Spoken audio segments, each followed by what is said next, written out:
Dan ini adalah pertemuan puasa ketiga, Ramadan ketiga. Untuk jadwal saya gantian untuk menyampaikan tausiah kepada kita semua. Di dalam kitab Tafsir Al-Asas ada 8 keutamaan bulan suci Ramadan. Kita ingin tahu ada apa dengan bulan Ramadan. Apa keutamaan bulan Ramadan?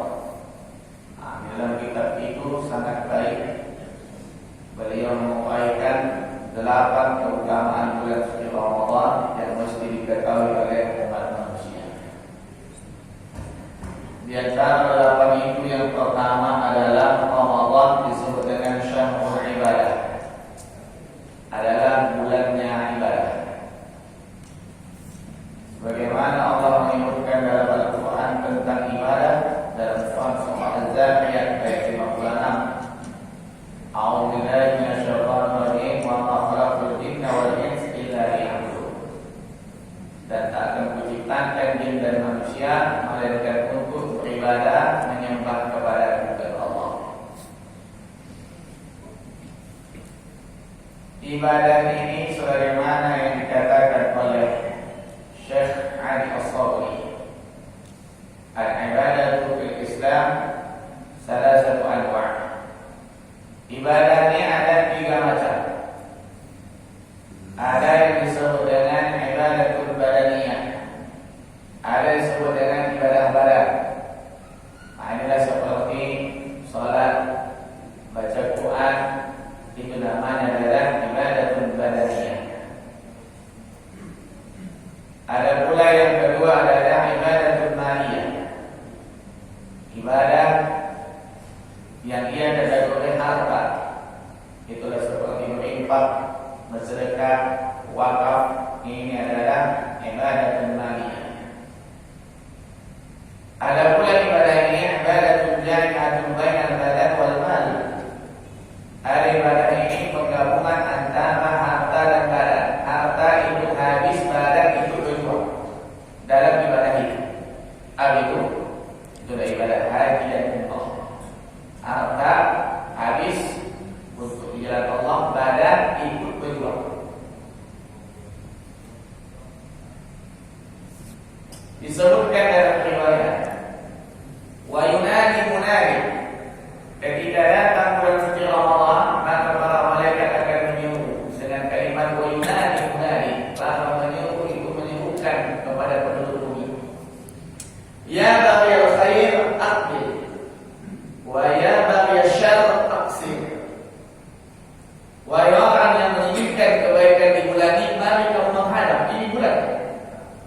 Inilah bulan segala bentuk kebaikan, bertumpunya di sini kebaikan dan melipatnya kebaikan. Mari kamu menghadap. Wa ya baghil syarr aqsim. Wahai orang yang menginginkan melakukan perbuatan buruk di bulan ini, berhentilah. Isyarat dalam ayat ini mengatakan seakan-akan adalah bila kalian ingin mendapatkan kebaikan yang berlipat-lipat ganda, inilah momennya Ramadan. Maka pahala akan berlipat ganda. Dan kalian yang ingin berniat membuat kejahatan di bulan ini, berhenti. Jangan kamu lakukan. Maka isyaratnya ibadah berlipat ganda pahalanya, dosa pun berlipat ganda dosa di bulan ini. Jangan bermaksiat. Maka disebutkan dalam hadis riwayat Muslim tentang ibadah. Qul a'mal ibn Adam yudha'af wal hasanatu amsalha ila 700. Sesungguhnya setiap amal ibadah anak cucu Nabi Adam itu dilipatkan Allah dari konten 10 sampai 70. Jadi ibadah kita ini antara konten 10 sampai 700 kali lipat. Tergantung bagaimana keikhlasan kita mengerjakan. Apalagi ibadah puasa. Ada 3 amal ibadah di agama kita ini yang dia tidak ditentukan bilangan jumlah pahala. Pertama adalah yaitu puasa. Ini pahalanya tidak terbilang.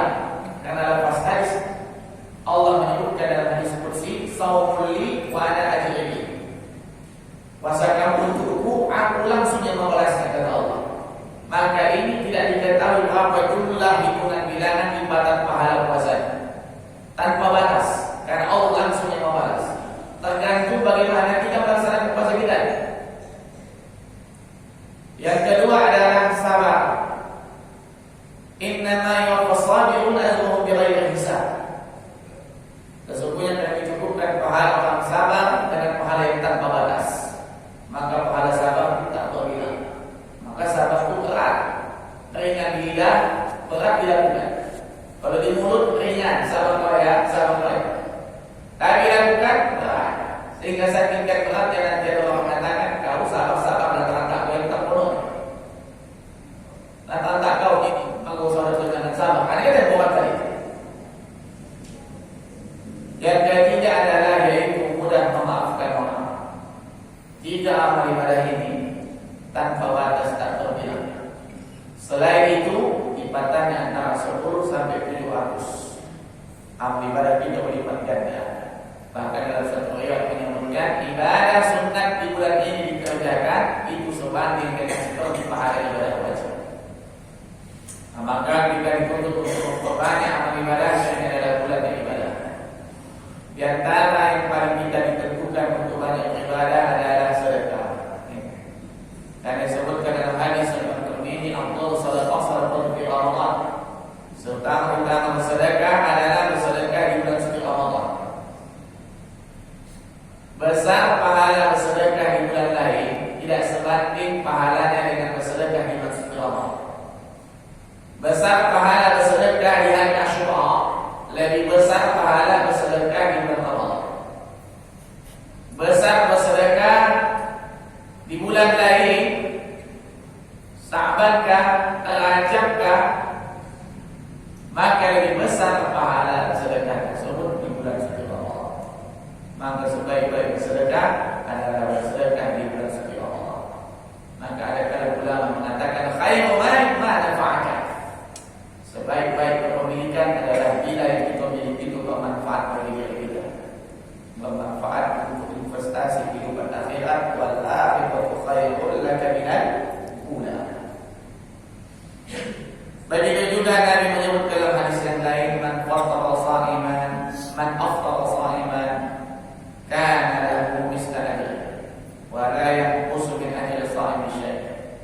Siapa yang memberi bukaan bagi orang yang berpuasa, maka akan Allah beri pahala kepadanya seperti pahala orang yang dia kasih bukaan tersebut. Wa la yanqus, tanpa dikurangi pahala orang yang dia kasih bukaan tersebut. Begitulah pahalanya mengkasih bukaan bagi orang yang berpuasa. Tapi kita tengok sekarang ini sudah tak ada yang banyak masjid yang membuat. Kenapa tak ikut bersama Bapak Ayah Ustaz? Ribut berkali-kali. Orang kasih bukaan untuk orang yang berpuasa, yang berbuka puasa, yang tak puasa. Ini menjadi masalah. Usul pula yang puasa sama yang tak puasa.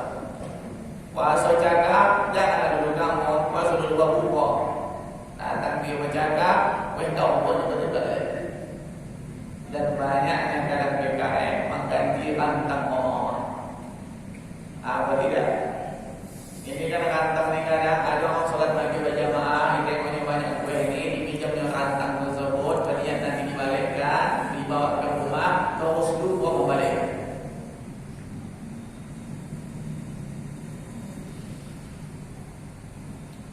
Di dalam fikih ada namanya ma'ul musyabbah bis-sum. Air yang khusus diperuntukkan untuk minum. Jadi tidak boleh dialihkan dengan perbuatan yang lain. Di Masjidil Haram ada nasi di samping tertulis ma'ul musyabbah bis-sum oleh pemerintah Saudi. Ini diwakafkan hanya untuk dikonsumsi minum oleh jamaah haji atau umrah. Niat pewakifnya hanya untuk minum. Kebanyakan jamaah haji dan jamaah umrah lantaran malas mengambil air wudhu ke kamar mandi, ini air diwudhukan, dialihkan dari niat pertama si pewakif. Ini hukumnya haram. Saya ingin mengasih tafsiran bagaimana? Orang mengkasih bukaan di masjid.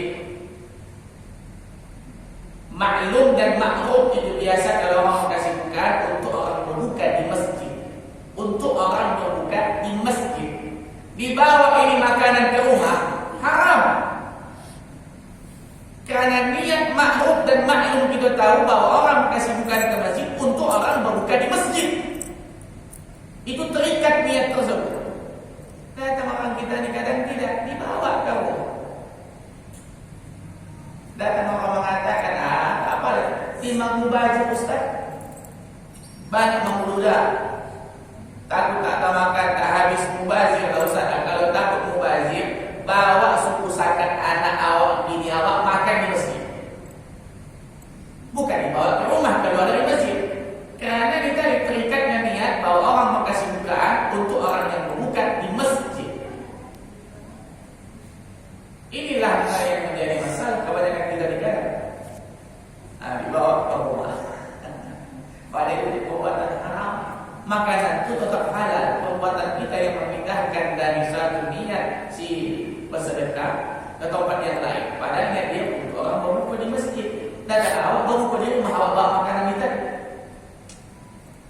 Ini harus hati-hati dalam masalah ini. Sebagaimana juga